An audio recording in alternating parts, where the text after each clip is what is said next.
didn't he just say so? I threw the dishcloth into the sink. God, what was wrong with everyone all of a sudden? Maybe everyone had finally grasped that I'm nothing special. But their timing was pretty stupid. Stupid as hell, to be exact. Why couldn't they have figured that out 5 months sooner? I sniffled and wiped a spray of dishwater off my forehead. "Hey, baby," said a well-known voice. Ava, and happily, baby referred not to me, but to Nicholas. Otherwise, I'd be the one with her tongue down my throat right now. Nicholas was evidently happier about it than I would have been. "This place is dead," Ava said. Thankfully, the public exchange of bodily fluids had stopped, allowing Ava to speak. "Nicholas and I are just standing around like mannequins in a shop window," I replied.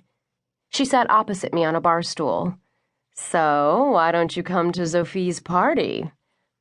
Did I mention that Ava and Alex were getting to be good friends? They shared the same hobby, schlepping Emely someplace where Emely didn't want to go. "I can't leave Nicholas here all by himself," I said. "How long's your shift?" I glanced at the clock over my shoulder. 9:30 p.m. 2 more hours. Why? "At the end of your shift, I can help you finish up and close so you can come," she said. "I'll be here anyway." Correct me if I'm wrong, but you've never worked at a bar. So, it can't be that hard. I'm pretty good at just standing around and looking good. I'm sure. It's nice of you to offer, Ava, but I don't even know if I want to go to the party. She sighed. If you did only what you say you want, you'd never have ventured out of your mother's belly. If I had known then what I know now, that would have been a pretty savvy decision. I raised my chin as she rolled her eyes, giving me her typical, "What am I going to do with you?" look. I hated when she did that, because she didn't need to do anything with me, not a single thing. Don't be that way.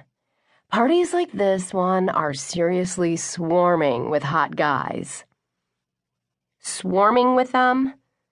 I knew of one hot guy, more than enough for me, and he was exactly the person I would see if I went to the party.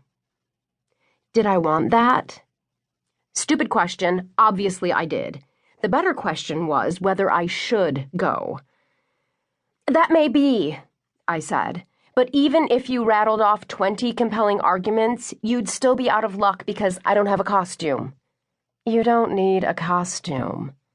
"I don't want to be the only one there without one." "Since when do you care what other people think?" She laughed as she looked my clothes up and down. "Nevertheless," I mumbled, "I don't know if it'd be a good idea." "You can think about it on your own time," Nicholas said, butting in, "because I'm not going to need you here all night. Once the last group is taken off, I'm closing. No one else will be in tonight." I thought about the stack of books waiting for me in my dorm room. "Are you sure?" I asked. "Yes, I am. If anything changes, my sweetheart here and I will have everything well under control. Isn't that right?" he said, winking at Ava. I shrugged. "Okay, if you're okay with it." "I owe you one." "Don't worry about it," he said. "Have a good night, Emely." I thanked him and dried my hands on my apron. I made it back to the dorm 20 minutes later, immediately dropping my messenger bag on the floor. I grabbed my cell phone and plopped onto the bed. The display had nothing to report, so I tossed it onto my pillow with a sigh. Why wasn't he freaking talking to me? Had something happened I didn't know about? The whole thing seemed totally odd to me. What was he doing right now? Presumably, he was chatting up some other, much prettier girl to spend the night with. Someone who didn't act like me. I moaned in frustration. Maybe I should go to the party, just to see him. I had that option now. No, I should be glad I hadn't heard from him. Basically, that was exactly what I had said I wanted. I should be grateful because he had indirectly saved my life. That's right. Okay, I was resolved in my decision. I would definitely not go. Or should I? No. Period. Over.